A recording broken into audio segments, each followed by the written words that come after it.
নমস্কার। আজকে আমরা দেখব সংস্থা। আমি এর আগের ক্লাসে বলেছিলাম যে আমরা পরের দিন ভারত সরকারের যে সমস্ত সংস্থাগুলি রয়েছে সেই সমস্ত সংস্থা সম্পর্কে আমরা পরের ক্লাসে দেখব। দেখো, ভারত সরকার আমাদের দেশকে পরিচালনা করতে গেলে ভারত সরকারের কিছু সংস্থা রয়েছে। সেই সংস্থাগুলির কিছু সংস্থার উল্লেখ সংবিধানে আছে, কিছু সংস্থার উল্লেখ সংবিধানে নেই।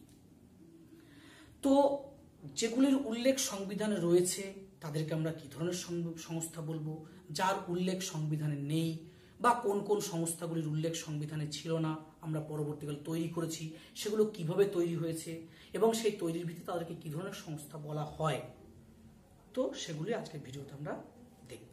ঠিক আছে, দেখো তাহলে প্রথমেই দেখি সংস্থা অর্থাৎ ইনস্টিটিউশন।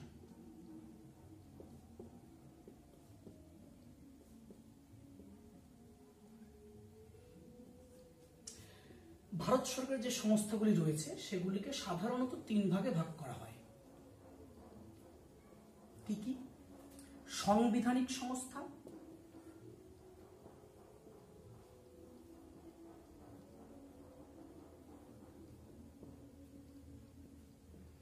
অর্থাৎ এটাকে বলা হয় কনস্টিটিউশনাল বডি।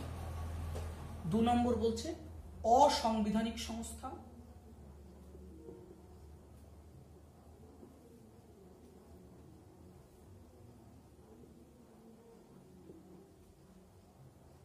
আনকনস্টিটিউশনাল বডি, আর সংবিধানেতর সংস্থা।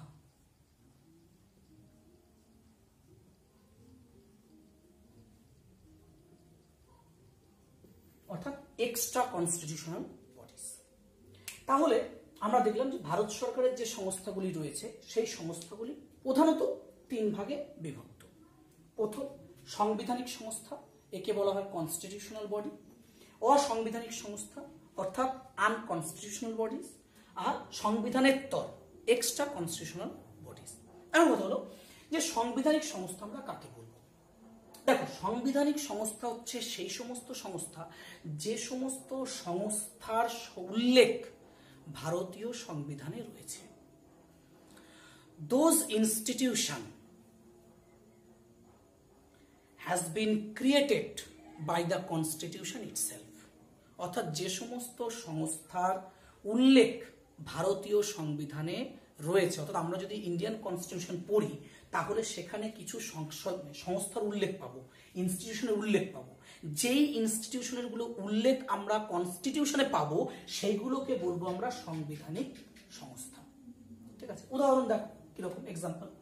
ধরো আমরা যদি আর্টিকেল 280 কে দেখি, আর্টিকেল 280 তে বলা আছে ফিনান্স কমিশন অফ ইন্ডিয়া। অর্থাৎ আর্টিকেল 280 বলছে যে ভারত সরকারের একটি ফিনান্স কমিশন থাকবে। কি কাজ না, ভারত সরকারের যে সমস্ত অর্থনৈতিক কার্যকলাপ বা নীতি নির্ধারণ বা সেই নীতির বাস্তবায়ন করা হবে সেটাকে দেখাশোনা করার জন্য বা পরিচালনা করার জন্য ভারতবর্ষে একটা ফিনান্স কমিশন অফ ইন্ডিয়া থাকবে। অর্থাৎ ফিনান্স কমিশন অফ ইন্ডিয়া যার যে সংস্থা ভারত সরকার রয়েছে তার উল্লেখ আমরা কোথায় পাবো? আর্টিকেল 280 তে। তাহলে কি হলো, ফিনান্স কমিশন অফ ইন্ডিয়ার উল্লেখ আর্টিকেল 280 তে, মানে সংবিধানে উল্লেখ রয়েছে। এর উল্লেখ যেহেতু সংবিধান আছে তাই ফিনান্স কমিশন অফ ইন্ডিয়া হচ্ছে সাংবিধানিক সংস্থা। আমরা যদি আর্টিকেল 324 কে দেখি তাহলে এখানে বলা আছে ইলেকশন কমিশন অফ ইন্ডিয়া। অর্থাৎ আর্টিকেল 324 কি বলছে? আর্টিকেল 324 এ বলা আছে যে ভারত সরকারের যে সমস্ত সাংবিধানিক পদ রয়েছে তাদেরকে নির্বাচন করার জন্য একটা নির্বাচন কমিশন থাকবে। অর্থাৎ তার কাজ হবে ভারতবর্ষের সাধারণ নির্বাচন বা নির্বাচন দ্বারা সেই সমস্ত পদাধিকারীকে নির্বাচিত করা। অর্থাৎ আমরা যে নির্বাচন কমিশনের উল্লেখ পাই বা ভারত সরকারের যে নির্বাচন কমিশন বলে একটি সংস্থা রয়েছে সেই সংস্থার উল্লেখ কোথায় আছে? আমাদের সংবিধানের আর্টিকেল বা অনুচ্ছেদ 324-এ। তাহলে যেহেতু ইলেকশন কমিশন অফ ইন্ডিয়ার উল্লেখ সংবিধানে রয়েছে, তাহলে এটি হচ্ছে একটি সাংবিধানিক সংস্থা। যেমন আমরা যদি এরপরে আর্টিকেল 338 দেখি, তাহলে এখানে বলা আছে শিডিউল কাস্ট কমিশনের উল্লেখ, অর্থাৎ শিডিউল কাস্টের একটি কমিশন থাকবে। আমরা যদি আর্টিকেল 338A দেখি, তাহলে সেখানে আছে ST commission, schedule type commission. তাহলে এই যে সমস্ত কমিশনের কথা আমরা বললাম বা জানলাম, সংস্থার কথা আমরা জানলাম, যেমন finance commission of India, election commission of India, schedule caste commission, schedule type commission, এই সমস্ত সংস্থার উল্লেখ আমরা সংবিধানে পাই বা ইন্ডিয়ান কনস্টিটিউশনে এদের একটা প্রভিশন বা প্রাবধান রয়েছে। অর্থাৎ এই সমস্ত সংস্থাগুলি হলো সাংবিধানিক সংস্থা। তাহলে এটা ক্লিয়ার হলো। এরপরে আসছে দেখো অসাংবিধানিক সংস্থা। অসাংবিধানিক সংস্থা আমরা কাকে বলি? যে সমস্ত সংস্থার উল্লেখ ভারতীয় সংবিধানে নেই। অর্থাৎ আমরা যদি ইন্ডিয়ান কনস্টিটিউশন পড়ি, তাহলে কোনো আর্টিকেলের মধ্যে বা কোনো অনুচ্ছেদে বা কোনো তপশিলে যে সংস্থার উল্লেখ নেই, সেই সমস্ত সংস্থা হচ্ছে অসাংবিধানিক সংস্থা। দেখো, অ্যাকচুয়ালি অসাংবিধানিক সংস্থা বলে কোনো সংস্থা থাকাই উচিত নয়। কারণ অসাংবিধানিক সংস্থা আমরা সেই সমস্ত সংস্থাকে বলি যারা ভারতীয় সংবিধানের বিরুদ্ধে আচরণ করে। অর্থাৎ ভারতীয় সংবিধান আমাদের যে সমস্ত নির্দেশ দেয়, এরা তার বিরুদ্ধে আচরণ করে। কিন্তু যদিও বা এদের অস্তিত্ব ভারতে থাকার কথা নয়, কিন্তু ব্যবহারে এই ধরনের কিছু সংস্থা পাওয়া যায় যারা ভারতীয় সংবিধানের বিরুদ্ধে আচরণ করে। যেমন দেখো, দিল্লিতে যখন কৃষক আন্দোলন চলছিল, তখন নিউজ চ্যানেলগুলো বা নিউজ পেপারে বলছিল, জানি না ঘটনাটি আদৌ সত্য কি নয়, ঠিক আছে, তো নিউজ চ্যানেলও যে সবসময় সবকিছু সত্যতা দেখায় বা বলে তা নয়, ঠিক আছে, সেটা আমরা প্রত্যেকেই জানি যে সংবিধানের চতুর্থ স্তম্ভ যে সংবাদ মাধ্যম রয়েছে, সেই সংবাদ মাধ্যমের উপর আজ আস্থা রাখাটা, সম্পূর্ণভাবে আস্থা রাখাটাও ঠিক হবে না, ঠিক আছে। তো সব চ্যানেল যে বা সব জায়গায় যে সব খবর যে সত্যতা দেখাচ্ছে তা নয়। তো দেখিয়েছিল যে যেখানে কৃষক আন্দোলন চলছিল, সেখানে নাকি খালিস্তান জিন্দাবাদ বলে একটি স্লোগান উঠেছিল বা কেউ সেই স্লোগান দিচ্ছিল, এটা অভিযোগ আসে। তো জানি না তার প্রুফ কিছু হয়েছে কিনা তা জানা নেই, তবে খবরে বলছিল, তো সেটা থেকে আমি বলছি, খালিস্তান একটি উগ্রবাদী সংগঠন। এটি শিখদের একটি সংগঠন, যাদের দাবি হচ্ছে যে শিখ রাজ্য বলে আলাদা একটি রাজ্য তৈরি করতে হবে। তাহলে সংবিধান, আমাদের সংবিধান কখনোই এই সম্মতি দেয় না যে আমরা ভারতের কোনো অংশকে ভেঙে ফেলবো বা তার থেকে আলাদা করব। কিন্তু খালিস্তান বলে যে সংস্থাটা বলছি, সেই খালিস্তান কিন্তু বলছে যে তারা একটি আলাদা শিখ রাজ্য গঠন করবে। তাহলে এটি সংবিধান বিরুদ্ধ আচরণ, ঠিক আছে। তো এই ধরনের আচরণকে আমরা সংবিধান বিরোধী এবং অসাংবিধানিক সংস্থা আমরা বলছি, ঠিক আছে। দেখো, এরপরে আরো একটা সংস্থার কথা বলছি, অসাংবিধানিক সংস্থার উদাহরণ, যেমন মনে করো উলফা। উলফা কি? উলফা হচ্ছে United liberation front of Assam. United liberation front of Assam একটি সংস্থা রয়েছে, যেই সংস্থা হচ্ছে উগ্রবাদী সংস্থা। অর্থাৎ তারাও ভারতীয় সংবিধানের বিরুদ্ধে আচরণ করে। তো এই ধরনের সংস্থাগুলি হচ্ছে অসাংবিধানিক সংস্থা, ঠিক আছে। তো এরপর দেখো, তবে সাংবিধানিক সংস্থা হয়ে গেল যেগুলি যার উল্লেখ ভারতীয় সংবিধানে রয়েছে। অসাংবিধানিক সংস্থা যার উল্লেখ ভারতের সংবিধানে নেই। এবার আসছে আমরা সংবিধানেত্তর সংস্থা। দেখো, সংবিধানেত্তর সংস্থারও উল্লেখ ভারতীয় সংবিধানে নেই, তাহলে সে কি অসাংবিধানিক? না। কেন নয়? কারণ অসাংবিধানিক সংগঠন ভারতীয় সংবিধানের বিরুদ্ধে আচরণ করে, তাই এটি অসাংবিধানিক। কিন্তু সংবিধানেত্তর, যাকে এক্সট্রা কনস্টিটিউশনাল বডি যাকে বলা হচ্ছে, এই ধরনের সংস্থা, তাদের উল্লেখ ভারতীয় সংবিধানে নেই ঠিকই, কিন্তু আমাদের সংসদের আইন বা রাষ্ট্রপতির আদেশে এই ধরনের সংস্থা তৈরি হয়েছে, যাদের কাজ হচ্ছে ভারতকে উন্নত করা বা উন্নয়নের দিকে নিয়ে যাওয়া। অর্থাৎ এই ধরনের সংস্থা ভারতীয় সংবিধানের বিরুদ্ধে আচরণ করে না, বরং এরা ভারতবর্ষকে আরো শক্তিশালী বা উন্নয়ন বা উন্নতিপূর্ণ দেশ তৈরি হতে সাহায্য করে। সেই ধরনের সংস্থাকে বলা হচ্ছে সংবিধানেত্তর সংস্থা। দেখো, সংবিধানেত্তর সংস্থাকে আবার দুটো ভাগে ভাগ করা হয়। কি কি দেখছি,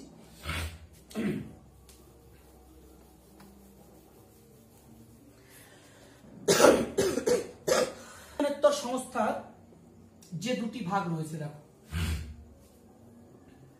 একটা হচ্ছে আইনি সংস্থা,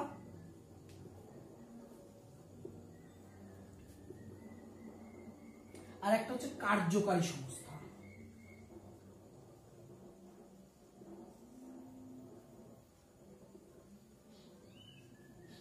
আইনি সংস্থা অর্থাৎ স্ট্যাটুটারি বডি, আর কার্যকারী সংস্থা এক্সিকিউটিভ বডি। আইনি সংস্থা কোনগুলো? প্রথমে বললাম যে সংবিধানেত্তর সংস্থা হচ্ছে সেই সমস্ত সংস্থা যে সংস্থা হয় সংসদের আইন দ্বারা তৈরি হবে, তা না হলে রাষ্ট্রপতির আদেশে তৈরি হবে। দেখো, এই ধরনের সংস্থাগুলো এরকম হয়, মনে করো প্রধানমন্ত্রী কোনো কারণে কোনো কাজ করতে করতে হঠাৎ তার মনে হলো যে এরকম একটা সংস্থা আমি তৈরি করবো যার কাজ হবে এই কাজটাকে করা। তো তিনি তখনই মন্ত্রী পরিষদে গেলেন এবং মন্ত্রী পরিষদে গিয়ে তিনি সেখানে সেই কথাটা, তার যে ইচ্ছাটা ছিল সেই ইচ্ছাটা প্রকাশ করলো যে এই ধরনের একটা সংস্থা তৈরি করা দরকার, যে সংস্থাটা ভারত সরকার এই কাজগুলোকে দেখাশোনা করবে, এই ধরনের নীতি নির্ধারণ করবে। তো তখন তিনি কি করলেন, রাষ্ট্রপতিকে, মন্ত্রী পরিষদ রাষ্ট্রপতিকে পরামর্শ দিল এবং রাষ্ট্রপতি আদেশ দ্বারা সেই সংগঠন তৈরি হয়ে গেল। তো এক হতে পারে সংসদ আইন নিয়ে এসে সেটাকে তৈরি করতে পারে, আর এক হতে পারে রাষ্ট্রপতি আদেশ দিয়ে তৈরি করতে পারে। রাষ্ট্রপতির আদেশ মানেই আর্টিকেল 74 কি বলছে? আর্টিকেল 74 কি বলছে? যে রাষ্ট্রপতি যে কাজকর্ম করবে সেটা করার জন্য একটি মন্ত্রী পরিষদ থাকবে এবং মন্ত্রী পরিষদের পরামর্শ মতো রাষ্ট্রপতি কাজ করবে। তাহলে রাষ্ট্রপতির আদেশ মানেই কি? মন্ত্রী পরিষদের পরামর্শ। অর্থাৎ যে সমস্ত সংস্থা, দুটো বিষয় দেখলাম, যে এক হচ্ছে সংসদের আইন দ্বারা আর দুই হচ্ছে রাষ্ট্রপতির আদেশে। তাহলে সংসদের আইন দ্বারা যে সংস্থা গঠন করা হবে সেটি হবে আইনি সংস্থা। যেমন দেখো, তোমার হিউম্যান রাইটস কমিশন, রাষ্ট্রীয় human rights commission, national human rights commission, রাষ্ট্রীয় মানব অধিকার আয়োগ, ঠিক আছে। এই যে ন্যাশনাল হিউম্যান রাইটস কমিশন তৈরি হয়েছে, এটি তৈরি হয়েছে national human rights commission act দ্বারা। সংসদে আইন আনা হয় national human rights commission act, এবং এই অ্যাক্টের উপর ভিত্তি করে ন্যাশনাল হিউম্যান রাইটস কমিশন গঠন করা হয়। সেই জন্য এটি একটি আইনি সংস্থা, কিন্তু সংবিধানেত্তর সংস্থা। এটি সংবিধান বিরুদ্ধে আচরণ করে না, বরং ভারতের শাসন পরিচালনা করতে এটি সহায়ক। 2 নম্বর ধরো, তোমার রয়েছে central information commission. Central information commission এটা তৈরি করা হয়েছে কি? RTI act. অর্থাৎ সংসদ আরটিআই অ্যাক্ট বলে একটি অ্যাক্ট আনে এবং এই অ্যাক্টের ভিত্তিতে সেন্ট্রাল ইনফরমেশন কমিশন বা কেন্দ্রীয় সূচনা আয়োগ বলে একটি কমিশন বা একটি সংস্থার গঠন করা হয়। তাই এগুলি হচ্ছে আইনি সংস্থা, এগুলি সংসদের আইন দ্বারা তৈরি করা হয়েছে। কার্যকারী সংস্থা কাকে বলে? কার্যকারী সংস্থা হচ্ছে রাষ্ট্রপতির আদেশে যে সংস্থা তৈরি করা হয়, অর্থাৎ রাষ্ট্রপতি আদেশ করেছেন তারপরে সেই সংস্থার গঠন করা হয়েছে, এবং সেই সংস্থা সংবিধানের বিরুদ্ধে আচরণ করবে না। যেখানে রাষ্ট্রপতি স্বয়ং আদেশ দিচ্ছে একটি কমিশন তৈরি করার বা একটি সংস্থা তৈরি করার, নিশ্চয়ই সেই সংস্থা সংবিধানের বিরুদ্ধে আচরণ করবে না। কিন্তু এই সংস্থার উল্লেখ তো আমি কনস্টিটিউশনে পাবো না, তাই সেটা সাংবিধানিক সংস্থা নয়। সেই জন্য সেটি সাংবিধানেত্তর সংস্থা, এবং তার ভিত্তিতে যেহেতু সংসদের আইন দ্বারা তৈরি হয়নি, রাষ্ট্রপতির আদেশে হয়েছে, তাই সেটা কার্যকারী সংস্থা। যেমন নীতি আয়োগ, নীতি কমিশন।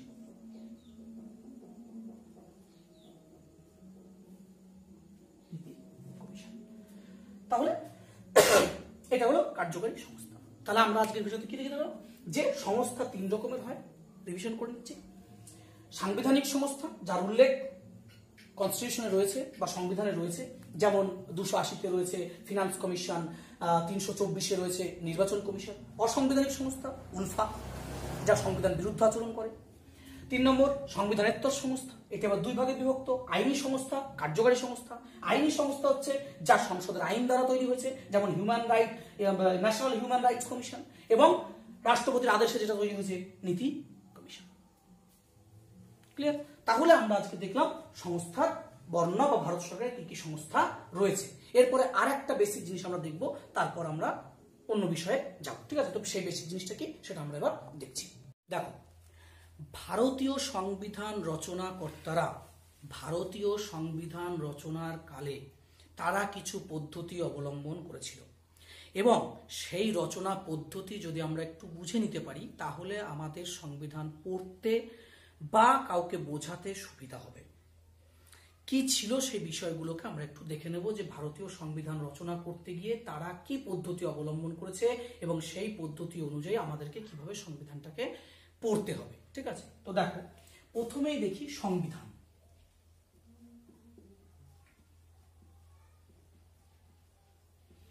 সংবিধান রচনাকর্তারা সংবিধানকে প্রথমেই কতগুলি ভাগে বিভক্ত করে। ভাগ, ইংরেজিতে বলে পার্ট। ঠিক আছে? এই ভাগ বা পার্ট কি? সংবিধান রচনাকর্তারা এটা আলোচনা করে যে আমরা সংবিধানের একটি বিষয়বস্তুকে বিশদে বর্ণনা করার জন্য একটাই জায়গা অবলম্বন করব, অর্থাৎ কোনো বিষয় সম্পর্কে যেন তার বর্ণনা বিভিন্ন জায়গায় ছড়িয়ে ছিটিয়ে না যায়। সেই কারণে তারা ভারতীয় সংবিধানকে প্রথমেই কতগুলো ভাগে বিভক্ত করে নেয়, যে কোন ভাগে কোন বিষয়টাকে আমরা লিপিবদ্ধ করব। যেমন দেখো, সংবিধান রচনার সময় ভাগ ছিল 22টি। বর্তমানে আমাদের সংবিধানে এই ভাগের সংখ্যা হচ্ছে 25টি। ঠিক আছে? 22টি ভাগ। কেন তারা 22টি ভাগে ভাগ? 22টি বিষয়কে তারা আলাদা আলাদা করে নিয়েছিল এবং এক একটা বিষয় বা একই জাতীয় জিনিস এক এক ভাগের মধ্যে লিপিবদ্ধ করে। যদি আমরা উদাহরণস্বরূপ দেখি তাহলে দেখতে পাবো যে ভাগগুলো, মনে করো ভাগ 1 বা পার্ট 1, সেখানে কি বলা আছে? সেখানে বলা আছে সংঘ এবং রাজ্য।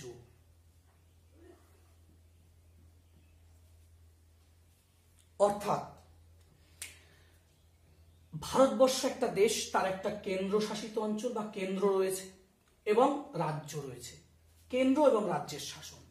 কেন্দ্র এবং রাজ্যের শাসন বলতে কি বোঝায়? দেখো, ভারতবর্ষ হচ্ছে ইউনিয়ন অফ আ স্টেট। অর্থাৎ আমরা একটা উদাহরণ যদি দেখা যায় তাহলে দেখা যাবে ভারত এরকম কোনো দেশ নয় যে ভারত এই একটা অঞ্চল যার ভৌগোলিক বাউন্ডারি এটা ভারত, এবং এটা মনে করো বিভিন্ন রাজ্যের মধ্যে একটি রাজ্য, আমি ওয়েস্ট বেঙ্গলে ধরে নিলাম পশ্চিমবঙ্গ, এটা ধরে নিলাম বিহার, এটা ধরলাম উড়িষ্যা। তো এখান থেকে ট্যাক্স বা রেভিনিউ ভারত সরকার কালেক্ট করছে, তারপর এই অঞ্চলটুকুর শাসন ব্যবস্থা পরিচালনা করছে। তা কিন্তু ভারতবর্ষের শাসন ব্যবস্থা নয়। যেমন ব্রিটেন, যখন ভারতবর্ষ একটা কলোনি ছিল তখন ব্রিটেন কি করত? ভারতের থেকে সম্পত্তি, অর্থ, ধনসম্পদ সমস্ত কিছু তাদের দেশে নিয়ে গিয়ে তাদের নাগরিকদের উন্নত জীবন প্রদান করত বা তাদের জীবনযাত্রাকে সহজ সরল করত, সহজলভ্য করত। কিন্তু ভারতবর্ষ সেই ধরনের শাসন ব্যবস্থা নয় বা সেই ধরনের ব্যবস্থা নয়। ভারতবর্ষ হচ্ছে ইউনিয়ন অফ আ স্টেট। কিরকম ব্যাপার? ইউনিয়ন অফ আ স্টেট মানে হচ্ছে যে এই হচ্ছে ভারতের বাউন্ডারি, এবং এই বাউন্ডারির মধ্যে বিভিন্ন রাজ্য বিভক্ত রয়েছে এবং সেই সমস্ত রাজ্যগুলি সম্মিলিত হয়ে কেন্দ্রীয় সরকার বলে একটি সরকার গঠন করেছে। অর্থাৎ এই রাজ্যগুলির মধ্যে একটি করে রাজ্য সরকারও রয়েছে যারা এখান থেকে এই রাজ্যটাকে শাসন করছেন, এবং এই রাজ্যগুলির ওপর আরো একটি শাসন ব্যবস্থা, যা কেন্দ্রীয় শাসন ব্যবস্থা রয়েছে। আরো ভালো করে উদাহরণ দিতে গেলে এটা বলা যায় যে আমি একজন নাগরিক, পশ্চিমবঙ্গের নাগরিক। আমি যেমন মমতা ব্যানার্জির নাগরিক, তেমনি আমি নরেন্দ্র মোদীরও নাগরিক। ভারতবর্ষে এইরকম ব্যবস্থা নয় যে আমি মমতা ব্যানার্জির নাগরিক হলে মোদীর নাগরিক আলাদা আছে। অর্থাৎ মোদী সরকার যদি কোনো ট্যাক্স বা রেভিনিউ পশ্চিমবঙ্গের কাছ থেকে নিয়ে থাকে, তা দিয়ে মোদী সরকার যে তার আলাদা নাগরিক রয়েছে তাদের ওপর ব্যয় করবেন বা খরচ করবেন, তাদের জীবনযাপন উন্নতি করবেন, তা কিন্তু নয়। অর্থাৎ ভারতবর্ষ হচ্ছে ইউনিয়ন অফ আ স্টেট, অর্থাৎ স্টেটের একটা সরকার রয়েছে, রাজ্যের একটা সরকার রয়েছে, এবং তাকে নিয়ন্ত্রণ করার জন্য কেন্দ্র একটা সরকার রয়েছে। তাই সংঘ এবং রাজ্য এই সম্পর্কে যে বিস্তৃত বর্ণনা সেটা আমরা পাবো ভাগ 1 বা পার্ট 1। এই জন্য তারা বা সংবিধান রচনাকর্তারা যে একই বিষয়বস্তুর জিনিসগুলোকে আমরা একটা জায়গাতে লিপিবদ্ধ করব, তা যেন ছড়িয়ে ছিটিয়ে বিভিন্ন জায়গায় না যায়। যেমন আমরা যদি ভাগ 2 দেখি, তাহলে ভাগ 2তে বলা আছে নাগরিকতা।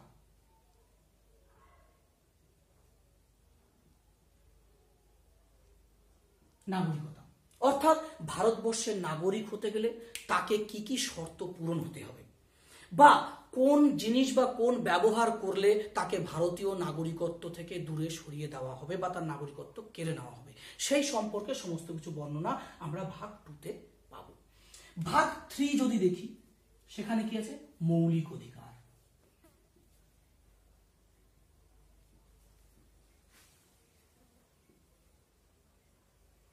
মৌলিক অধিকার অর্থাৎ কেউ যদি বলে যে আমি ভারতের নাগরিকদের মৌলিক অধিকার সম্পর্কে জানতে চাই, আমি তাকে এটাই সাজেস্ট করব যে আপনি তাহলে ভারতীয় সংবিধানটাকে খুলুন, তার ভাগ নম্বর 3-এ যান, আপনি সমস্ত মৌলিক অধিকার সম্পর্কে জানতে পারবেন। অর্থাৎ মৌলিক অধিকার যদি ভাগ 3-এর না থেকে যদি বিভিন্ন জায়গায় ছড়িয়ে ছিটিয়ে থাকতো, তাহলে যিনি সংবিধান পড়তে আমার কাছে জানতে চাইলেন যে আমি সংবিধানের কোথা থেকে মৌলিক অধিকারগুলোকে জানতে পারবো, তাহলে আমাকে বিভিন্ন জায়গা তাকে বলতে হতো যে এত এত পেজে আছে বা এত এত জায়গায় আছে। কিন্তু সংবিধান রচনাকর্তারা সেই পদ্ধতি অবলম্বন করলেন যাতে সেটাকে সহজে খুঁজে পাওয়া যায় এবং সহজে বোঝা যায়, এবং একই বিষয়বস্তুর জিনিস যেন একই জায়গায় লিপিবদ্ধ থাকে।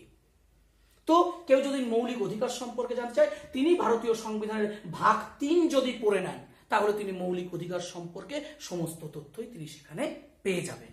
এরপরে আমরা দেখব যে দেখো, এটা যেমন ধরো ভাগ 3, এরপরে ভাগ 4 যদি দেখি, ভাগ 4-এ রয়েছে নীতি নির্দেশক তত্ত্ব। ভাগ 4 নীতি নির্দেশক তত্ত্ব।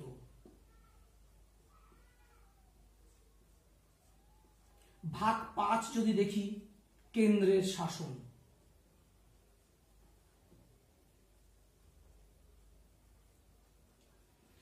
ভাগ 6 যদি দেখি, রাজ্যের শাসন।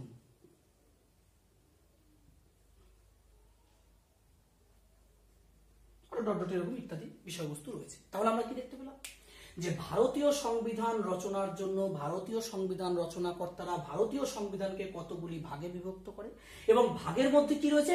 একই বিষয়বস্তুর জিনিস এক একটা ভাগে লিপিবদ্ধ করা হয়েছে।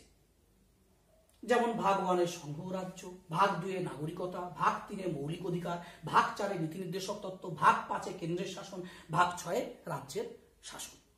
ঠিক আছে, এরপরে এই ভাগগুলোর মধ্যে সব ভাগ সমান নয়, কোনো ভাগ বড়, কোনো ভাগ ছোট।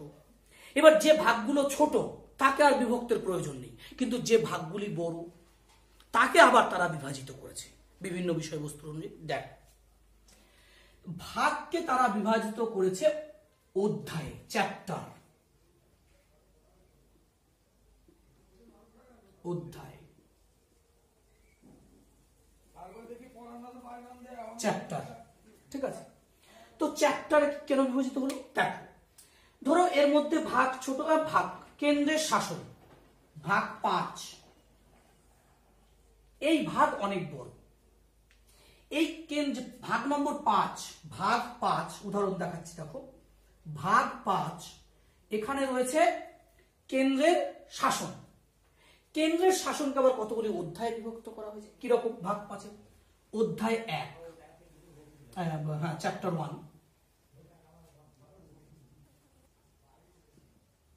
চ্যাপ্টার 1-এ কি রয়েছে? রাষ্ট্রপতি ও উপরাষ্ট্রপতি।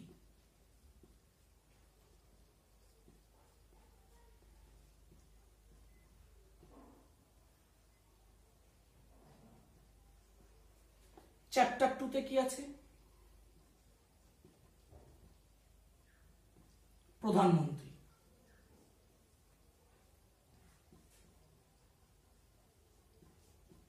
তো এরকম ভাবে এটাকে আবার বিভিন্ন চ্যাপ্টারে পরিবর্তিত করা হয়েছে। তাহলে আমরা কি দেখলাম? প্রথমেই দেখলাম সংবিধানের ভাগ, ভাগের থেকে কি হলো, যে ভাগ বড় তার আবার রয়েছে চ্যাপ্টার 1 2। চ্যাপ্টারকে আবার দেখো, যে চ্যাপ্টার গুলো আবার বড় সেই চ্যাপ্টার গুলোকে আবার বিভাজিত করা হয়েছে। তাহলে এইবার যে ভাগ 5 তার যে চ্যাপ্টার হলো চ্যাপ্টার 1, সেই চ্যাপ্টার 1 এর মধ্যে যে জিনিস লিপিবদ্ধ করা হয়েছে সেগুলোকে কার মাধ্যমে করা হয়েছে, সেগুলো অধ্যায়ের পর যে বিভাজন হয়েছে সেটা হচ্ছে অনুচ্ছেদ।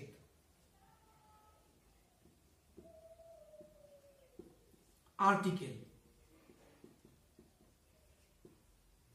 আর্টিকেল যেমন দেখো, যদি দেখি ভাগ 5 কে, এর মধ্যে এলাম চ্যাপ্টার অধ্যায় 1 এ,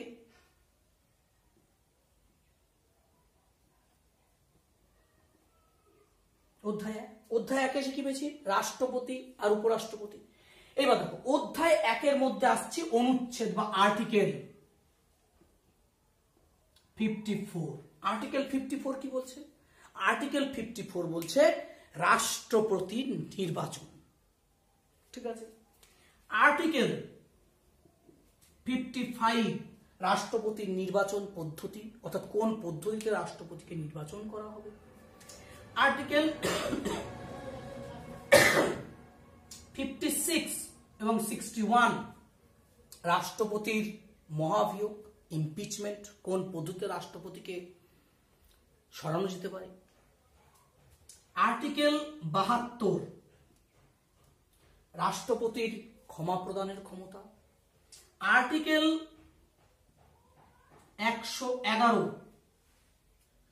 রাষ্ট্রপতির ভিটো ক্ষমতা।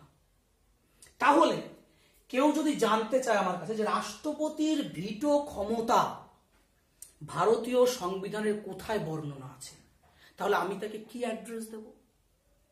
আমি তাকে বলবো যে আপনি প্রথমে ভারতীয় সংবিধান খুলুন, ভারতীয় সংবিধানের ভাগ 5 এ যান, ভাগ 5 এর অধ্যায় বা চ্যাপ্টার 1 এ আসুন এবং চ্যাপ্টার 1 এ যে আর্টিকেল 111 কথা বলা হয়েছে সেইখানে বলা আছে রাষ্ট্রপতির ভিটো ক্ষমতার কথা।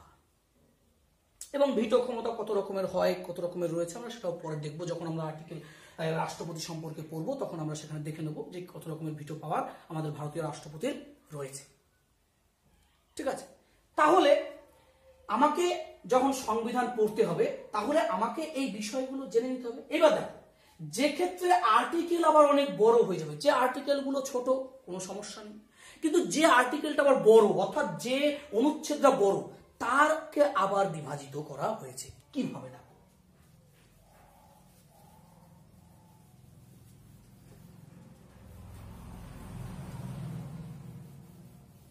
আর্টিকেলকে আবার বিভাজিত করা হয়েছে খণ্ডতে। খণ্ড, একে ইংরেজিতে বলে ক্লজ। ক্লজ ক্লজ কিরকম হবে? দেখো, খণ্ড কাকে বলছি, মনে করো আর্টিকেল 39 39। এই আর্টিকেল 39 এর বিভিন্ন যে বর্ণনা বা প্রভিশন রয়েছে সেগুলোকে বর্ণনা করার জন্য আর্টিকেল 39 একা যথেষ্ট নয়।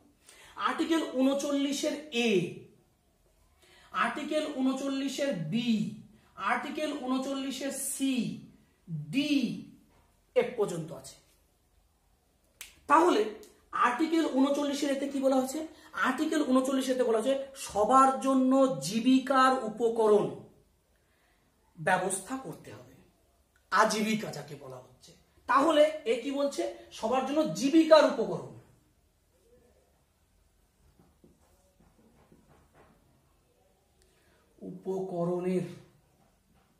উপকরণের ব্যবস্থা করতে হবে। ঠিক আছে। আর্টিকেল 39 এর, তার মানে কি 39 আর্টিকেল 39 পর্যাপ্ত ছিল না।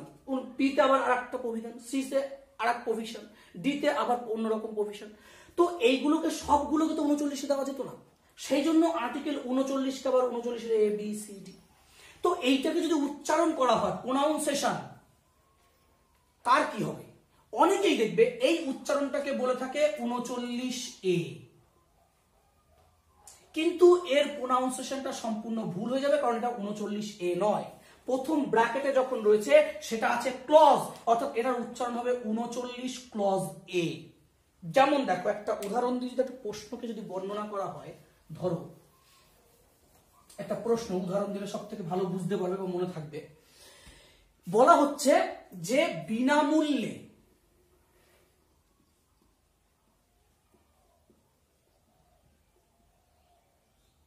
আইনি সাহায্য, বিনামূল্যে সবাইকে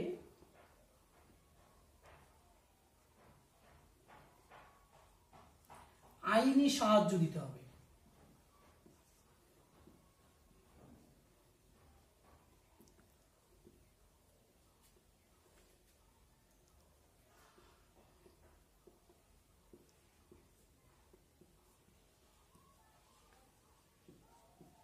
দিতে হবে বলছে বিনামূল্যে সবাইকে আইনি সাহায্য দিতে হবে। এটি কত নম্বর আর্টিকেলে বলা আছে? অপশন দেখো, A 39, option B 40, option C 41, option D 39A।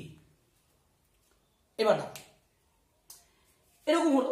এইবার আমি যদি প্রোনাউন্সিয়েশন বলি যে 39A, এটাও 39A, এটাও 39A, একই উচ্চারণ একই প্রোনাউন্সিয়েশন আসছে, কিন্তু সে পড়ার সময় কোথাও শুনে এসেছে যে বিনামূল্যে সবাইকে আইনি সাহায্য দিতে হবে, এটি বলা আছে 19 আর্টিকেল 19A।